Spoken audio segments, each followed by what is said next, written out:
వి gold trusted gold buyers మీరు తాకట్టు పెట్టిన బంగారాన్ని విడిపించి ఈ రోజు ఉన్న మార్కెట్ ధరకు కొనబడును. నమస్కారం, వెల్కమ్ టు ఐ డ్రీమ్ ధర్మ మార్గం విత్ విజిత కార్యక్రమానికి స్వాగతం.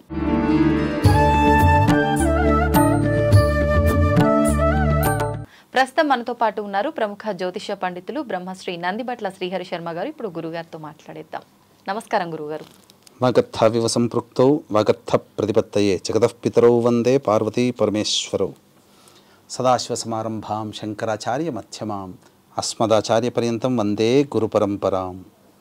ఆదిత్యాయ చ సోమాయ మంగళాయ బుధాయ చ గురుశుక్ర శనిభ్యశ్చ రాహవే కేతవే నమః.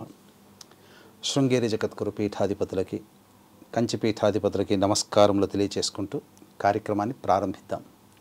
గురుగారు, మాఘమాసం అంటేనే ఎన్నో విశేషాలకు చాలా ప్రసిద్ధి చెందిన మాసంగా చెప్పుకుంటాం.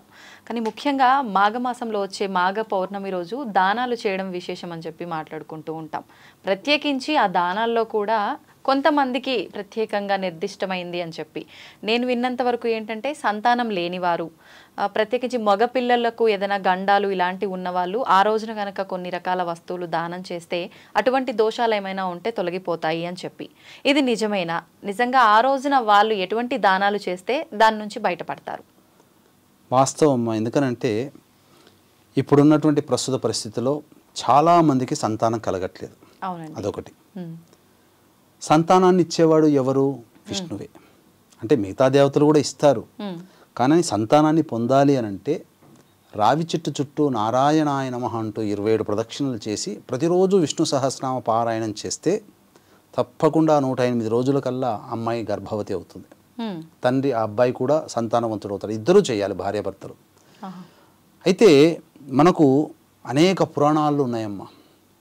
అష్టాదశ పురాణాలు, అలాగే సంబంధించినటువంటి అనేక ఉపాఖ్యానాలు కూడా ఉన్నాయి. ఎన్నో మానవుడు తరించడానికి ఎన్నెన్నో పరిహార క్రియలు అనేటువంటివి ఉన్నాయి. ఇప్పుడు మనం చెప్పుకోబోయేది అటువంటిది ఏంటంటే, సంతానాన్ని పొందడం కోసం ఒకటి, మగపిల్లలున్నటువంటి తల్లిదండ్రులు ఖచ్చితంగా చేయాల్సినటువంటి దానము మాఘ పౌర్ణమి నాడు మాత్రమే చేయమని శాస్త్రం చెప్పబడి ఉంది. అయితే ఊరికే చేయమంటే అర్థం కాదు కదా. దీనికి ఇంతకు ముందు జరిగినటువంటి సంఘటన ఒకటి తెలియచేస్తాను. పూర్వం ఒకప్పుడు గంగా నదీ తీరంలో వేదాంగతుడైనటువంటి బ్రాహ్మణుడు దంపతులు ఉన్నారు. వారికి ఎంతటికీ సంతానం కలగలేదు. కొంతకాలం అయిన తర్వాత మనకు కంటి ముందర మనకు సంతోషము సౌఖ్యాన్ని ప్రసాదిస్తూ మన తదనంతరం మనకు మళ్ళీ పరలోకంలో కూడా సౌఖ్యాన్ని ప్రసాదించేటువంటి పుత్రుడు లేకపాయే కదా అని చెప్పి బాధపడుతుంటే, ఇంకేం విచారించకమ్మా, నేను తపస్సుకు వెళతాను, వెళ్ళి ఆ తదనంతరం దేవతానుగ్రహంతో తప్పకుండా సంతానవంతులం అవుతామని చెప్పి శ్రీహరి గురించి గంగా తీరములో ఘోరమైన తపస్సు ఆచరించాడు. ఆయన భక్తికి మెచ్చినటువంటి విష్ణువు ప్రత్యక్షమై ఏం కావాలన్నప్పుడు సంతానాన్ని కోరాడు. ఆ విధంగా అచిరకాలంలోనే మీకు మంచి సంతానం కలుగుతుంది, మీ వంశం వృద్ధి అవుతుందని చెప్పి దీవించడం జరుగుతుంది. ఆ తదనంతరం రాగానే చక్కగా సంతానవంతుడు ఆయన భార్య గర్భవతి అవుతుంది, సంతానం పొందుతుంది. సంతానం వచ్చిన తర్వాత ఒకనాడు నారదుడు వెళుతూ ఆ దంపతుల దగ్గరికి వెళ్ళి చూసిన తర్వాత ఆ బాలుడిని చూసి, ఈ బాలుడికి 12వ సంవత్సరంలో గండం ఉన్నది, మిమ్మల్ని విడిచి వెళ్ళిపోతాడు అని చెప్పి వెళ్ళిపోతాడు. అంతటా ఆ రోజున మొత్తం ఇక ఆ రోజంతా నిద్రపోకుండా భార్యాభర్తలు ఇద్దరు కూడా చాలా బాధపడుతూ ఉన్నారు. అంతటా ఇంతటి మంచి వార్త విని విష్ణు యొక్క అనుగ్రహం వల్ల సంతానాన్ని పొందిన మనము మళ్ళీ సంతానాన్ని నష్టపోతున్నామా అనంటే, ఏం కాలేదు, నేను మళ్ళీ విష్ణుని అడుగుతానని చెప్పి మళ్ళీ విష్ణు కోసం ఘోర తపస్సు చేసినప్పుడు విష్ణు ప్రత్యక్షమే, మళ్ళీ ఎందుకయ్యా నా గురించి ఆలోచించావు అనంటే, నీ ప్రసాదించినటువంటి సంతానమే నారదుల వారు వచ్చి, నీ శిష్యుడైనటువంటి నీ మనవడైనటువంటి నారదుల వారే వచ్చి సంతానము నష్టపోతావు అని చెప్పారు, కాబట్టి నేను నమ్మాల్సి వచ్చింది, దీనికి పరిహారం ఏందయ్యా విష్ణు భగవానుడా అని అంటే, అప్పుడు ఇది నీ గత జన్మ కర్మదోషం వల్లనయ్యా ఇట్లా జరిగింది. అంటే నీవు పూర్వజన్మలో జ్ఞానశర్మ అనేటువంటి వాడివి, ఆమె భార్య, ఇద్దరు కూడా మళ్ళీ పుణ్యవశాత్తు మళ్ళీ ఇద్దరు కూడా దంపతులుగా పుట్టారు. ఈ జన్మలో కూడా ఆమె ఇప్పుడున్న భార్య, ఆ పోయిన జన్మలో నీ భార్య. కాబట్టి ఆమె కొన్ని నివారణ అంటే కొన్ని క్రియలు సరిగ్గా చేయలేకపోయింది గత జన్మలో. మాఘమాస వ్రతాన్ని ఆచరిస్తూ మాఘ పౌర్ణమి రోజున నన్ను కొలిచింది. నీవు వెళుతూ వెళుతూ కూడా ఆ మాఘ పౌర్ణమి రోజున కొన్ని పూజా విధానాలు, కైంకర్యములు, నైవేద్యములు, దానములు చేయమని చెప్పావు. ఆమె ఎంతో సంతోషముతో కొన్ని చేయలేకపోయింది, ముఖ్యంగా దానం చేయలేకపోయింది.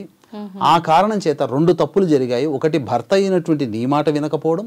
2, మాఘ పౌర్ణమి నాడు నన్ను ఆచరించి దానాది కార్యక్రమాలు చేయలేకపోవడం వల్ల 2 తప్పుల వల్ల నీకు ఈ జన్మలలో 12వ ఏట మరణించగలిగేటువంటి సంతానాన్ని పొందడం జరిగిందయ్యా అని అంటే, మరి దానికి ఏమీ లేదా అని అంటే, అప్పుడు గుడాన్నము నివేదన చేసి నన్ను పూజించి ఆ యొక్క బాలకుడిని గంగాజలము స్నానం ఆచరింపచేసి ఆ రోజున నన్ను పూజించి గుడాన్నము గనక నువ్వు దానం చేసినట్లయితే, పూర్వజన్మలో చేయలేదు కాబట్టి నీ భార్య చేత ఇద్దరు కూడా కలిసి ఈ జన్మల్లో మీరు ఆ దానం చేయండి, నీ కుటుంబంలో మళ్ళీ ఇంకా ఎటువంటి దుర్మరణాలు అంటూ ఉండవు, వృద్ధి చెందుతుందని చెప్పి చెప్తాడు.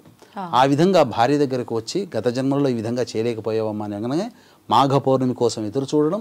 మాఘ పౌర్ణమి రోజున గంగానదీ తీరంలో ఆ యొక్క బాలుణ్ణి స్నానం ఆచరింపచేసి తదనంతరం కూర్చోపెట్టుకొని చక్కగా వ్రతం ఆచరించి ఈ విధంగా పాయసాన్నం, గుడాన్నం అంటే పాయసాన్నము, పాయసాన్నాన్ని విష్ణు భగవానికి నివేదన చేసి అది అందరికీ కూడాను దానం చేసింది.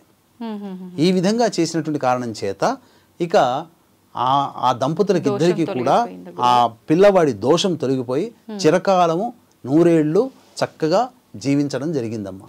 అయితే ఇప్పుడు ఈ కథలో ఉన్నట్టుగా ప్రతి ఒక్కరు కూడా ఈ విధానాన్ని ఆచరించాలా, లేదంటే ఇప్పుడు మీరు నది స్నానం అని చెప్పారు, అక్కడే కూర్చొని వ్రతం అన్నారు, అలాగే చేయాల్సి ఉంటుందా, ఏదైనా మార్పు? పూర్వకాలంలో నదీ తీరంలోనే సామాన్యులందరూ, మా ప్రజలందరూ ఉండేవాళ్ళు కాబట్టి అది అవకాశం ఏర్పడింది. అవునండి. ఇప్పుడు నదులున్న చోట లేము కదా, హైదరాబాదు ఎక్కడైనా కానీ, వైజాగ్ కానీ ఇంకెక్కడైనా పట్టణాలు, కర్నూలు వీటన్నిటిలో నదులు ఉండవు. కాబట్టి ఏం చెయ్యాలి అని అంటే, వీక్షించేటువంటి ప్రేక్షకులు కూడా గమనిక, ఈ యొక్క మాఘ పౌర్ణమి సందర్భంగా ప్రయాగ క్షేత్రంలో జాతకరీత్యా కలుగు అన్ని రకాల దోష నివారణకి అనగా విద్య, వివాహ, ఉద్యోగ, దాంపత్య, సంతాన, అనారోగ్య సమస్యల నివారణకి సర్వదోష నివారణ పూజలు, హోమాలు, అలాగే గత జన్మ కర్మదోషాలు ఉండడం వల్ల ఈ జన్మలో సమస్యలు కాబట్టి గత జన్మ కర్మదోష నివారణ తిల హోమాలు, మరియు 2025వ సంవత్సరంలో శని ప్రభావం అన్ని రాశుల వారికి ఉంటుంది కాబట్టి శని దోష నివారణ హోమాలు పర్ హెడ్ 2100 రూపాయలకి చేయించడం జరుగుతుంది. అవకాశం ఉన్న వాళ్ళు కార్యక్రమ తదనంతరం కాంటాక్ట్ చేసి మీ గోత్రనామాదులు నమోదు చేసుకోవచ్చు. ఏం చెయ్యాలి? సామాన్యులైనటువంటి మనం పల్లెటూళ్ళలో కాకుండా పట్టణాల్లో ఉంటాం. ఏం చెయ్యాలి అని అంటే, మనకు బయట ఎక్కడికి పోయినా కానీ గంగా జలం దొరుకుతుంది కదమ్మా. అవునండి. పిల్లలతో సహా అందరూ కూడా ఆ గంగా జలాన్ని బకెట్ నీళ్ళలో వేసుకొని శ్రీహరి నామస్మరణ చేసుకుంటూ ఆ పౌర్ణమి రోజున స్నానం ఆచరించాలి. ఓకే. ఆచరించిన తదుపరి చక్కగా వీలైతే ఆ రోజు ఉపవాసం ఉంటే మంచిది. ఉపవాసం ఉండి ప్రదోషకాల ఇంటిలిపాది ఉండవచ్చు. ప్రదోషకాల సమయంలో ఇప్పుడు చెప్పబోయేటువంటిది మగపిల్లలున్న ప్రతి తల్లిదండ్రులు, అలాగే సంతానం లేనివారు, మగపిల్లలు గనక ఉంటే గండ దోషంలో అపమృత్యు భయదోషాలు పిల్లలకి లేకుండా దీర్ఘాయుష్మంతులైనటువంటి పిల్లలు. ఎందుకనంటే ఇది గత జన్మలలో చేసిన దోషం వల్ల పిల్లలకి ఈ మరణాలు సంభవిస్తున్నాయి కాబట్టి అటువంటి దౌర్భాగ్యం వీక్షించేటువంటి మన ప్రేక్షకులకి ఉండకుండా ఉండడం కోసం మాఘ పౌర్ణమి రోజున చేయాల్సినటువంటి విధానం ఏంటంటే, ఆ రోజంతా అవకాశం ఉంటే ఉపవాసం ఉండడం. ప్రదోషకాల సమయంలో సత్యనారాయణ స్వామి వ్రతాన్ని ఆచరించండి. అర్థమైంది కదమ్మా. విష్ణు పూజ అంటే సత్యనారాయణ స్వామి వ్రతం. బ్రాహ్మడు దొరకడు, తులసి చెట్టు దగ్గర ఆవు నేతితో దీపారాధన చేసి అష్టదళ పద్మం వేసి పసుపు, కుంకుమ, అక్షితలు, పుష్పములు వేసి మధ్యలో ఆవు నేతితో దీపారాధన చేసి, లేదా మధ్యలో కలశం పెట్టి ఆ కలశంలో విష్ణు ప్రతిమను కానీ లేదా తులసి చెట్టు దగ్గరనైనా కానీ చేసిన తర్వాత విష్ణు సహస్రనామ పారాయణం చేసి ఇంట్లో వండినటువంటి పాయసానాన్ని ఆ విధంగా కొంత స్వామికి కొంత నైవేద్యంగా పెట్టి మిగిలినది పక్కకు పెడతాం కదా, అది దానము చేయండి. దేవాలయంలో దానం చేయొచ్చు, బ్రాహ్మడికి దానం చేయొచ్చు, లేదా ఇంటి చుట్టుపక్కల వాళ్ళకి పాయసానాన్ని కనుక పెట్టినట్లయితే తప్పకుండా ఆ ఇంట్లో ఉన్నటువంటి పిల్లలకి గండ దోషాలు తొలగిపోతాయి. ఇది ఖచ్చితంగా అందరూ చేయాల్సినటువంటిది. ఇందులో పెద్ద పోయే ఖర్చే ఉందమ్మా. మనం ఎట్లాగో పూజ చేసుకుంటాం, పౌర్ణమి రోజున విశేషంగా ఆ రోజున చేసుకోండి. ఇప్పుడు ఆలయానికి అది ప్రసాదంగా తీసుకెళ్లి అక్కడ అందరికి పంచిపెట్టచ్చు, తప్పేమీ లేదమ్మా. మొత్తానికి ఇటువంటి విధానాన్ని ఆ రోజు కనుక ఆచరిస్తే ఏమన్నా మనకు తెలిసి తెలియక పిల్లలకి ఏమైనా దోషాలు మనకు తెలియదు కదమ్మా, మనకు తెలియదు కదా. ఇప్పుడు వాళ్ళ జాతకం ప్రకారము వాళ్ళు ఉంటారు, ఇప్పుడు అక్కడ కథలో కూడా ఏంటి, ఇది నారదుడు విష్ణువు సంవాదం జరిగినటువంటిది. విష్ణువు నారదుడు ఉన్నాడు అని అంటే అది ఖచ్చితంగా అది కథ కాదు, చరిత్ర. అంటే జరిగింది, మనకు తెలియచేయడం కోసం కథ రూపంలో తెలియచేశారు. కాబట్టి అది వాస్తవానికి జరిగినటువంటి ఘటన. కాబట్టి ఇప్పుడు తల్లిదండ్రులుగా ఉన్నటువంటి పిల్లలు, వాళ్ళ పిల్లలు ఎవరైనా వాళ్ళ పిల్లలు ఆరోగ్యంగా ఉండాలి, నిండు నూరేళ్ళు, ఎటువంటి గండ దోషాలు, అసలు జ్వరం వస్తేనే తట్టుకోలేరమ్మా. ఆడుకుంటుంటే కింద పడి దెబ్బ తగిలి రక్తం కారితేనే తట్టుకోలేము, గీరుకుంటేనే తట్టుకోలేము. అటువంటిది గండములు ఉన్నాయంటే తట్టుకోగలుగుతారా ఏ తల్లిదండ్రులైనా? కాబట్టి అవి ఉన్నాయో లేవో మనకు తెలియదు, జాతకంలో మనం చూసుకోలేము. అయితే ఆ దోషం పోతుంది కదా, సాక్షాత్తు విష్ణువే కదా చెప్పింది. అందులో మాఘమాసంలో మాఘ పౌర్ణమి రోజునే చెయ్యాలన్నటువంటి పూజా నియమం ఇది. మళ్ళీ వచ్చే సంవత్సరం దాకా చూడాలి. కాబట్టి ఇప్పుడు చేసుకుంటే తప్పేముంది, ఇంట్లో పూజ చేసుకోలేమా? ఆ మాత్రం ఒక అరగంట గంట కేటాయించుకోలేమా? ఇప్పుడు మగపిల్లలు అన్నారు, అది ఓన్లీ అంటే వివాహం కాని వాళ్ళ విషయంలోనే, వివాహం అయిన వాళ్ళ పిల్లలకు సంబంధించిన తల్లిదండ్రులు కూడా చేసుకోవచ్చు? తల్లిదండ్రులు ఎవరైనా చేసుకోవచ్చు. మగపిల్లలు అన్న తర్వాత గండ దోషములు, మానవుడికి గండ దోషాలు చెప్తానమ్మా. 8, 16, 24, 32 సంవత్సరాల వరకు గండ దోషములు ఉంటాయి. బాలారిష్ట దోషములు అని అంటారు. ఇవన్నీ అల్పాయుష్ని సూచిస్తాయి. కాబట్టి 32 ఏళ్ల పిల్లల వరకు ఉన్నటువంటి వాళ్ళందరూ కూడా ఆచరించదగినటువంటిది. ఏముందమ్మా ఇందులో, పైసా ఖర్చు అయ్యేది ఏముంది చెప్పండి? మన భక్తిని మనం చూపించుకోలేమా?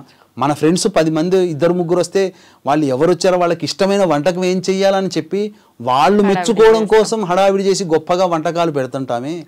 మరి జీవితాన్ని ఇచ్చినటువంటి వాడు, అన్ని నడిపించేటువంటి ఆ పరమాత్ముడి కోసం ఈ చిన్న పని, పరమాత్మని పక్కకు పెట్టిన మన కడుపున పుట్టిన సంతానం కోసం చేసుకోలేమా? అంత దౌర్భాగ్యమైన స్థితిలో అయితే మనం లేం కదా. కాబట్టి మన మాట విని ఖచ్చితంగా అందరూ కూడా ఈ యొక్క నియమాన్ని ఆచరించి, తద్వారా వాళ్ళకి కలిగినటువంటిది ఏంటనంటే అనుభవైక్య నైవేద్యం అని చెప్పి కృష్ణ భగవానుడు అన్నాడు. అనుభవిస్తేనే అది తెలుస్తుంది, తింటేనే రుచి తెలుస్తుంది. అలాగే చేసిన తర్వాత సమస్యలు వస్తాయి కదా, ఆ సమస్యల నుంచి పిల్లలు బయటపడ్డప్పుడు ఆ రోజున మాఘ పౌర్ణమి రోజున పలానా విజిత, పలానా శ్రీహరి శర్మ గారి సంవాదంలో విన్నటువంటి విధానమును మనం ఆచరించాము. కాబట్టి ఈనాడు అధిక కష్టములు పడకుండా, నష్టములు పడకుండా మన సంతానం మన కంటి ముందర సంతోషంగా ఉన్నాము అనంటే ఆ రోజున మనం చేసింది అని చెప్పి ఆ రోజున విష్ణువుకి మళ్ళీ ఇంకొకసారి థ్యాంక్స్ చెప్పుకుంటారు. అవును, నిజంగా చాలా మంచి విధానాన్ని తెలియజేశారు గురువుగారు. ధన్యవాదాలు. సర్వం శ్రీ ఉమామహేశ్వర పరబ్రహ్మార్పణమస్తు.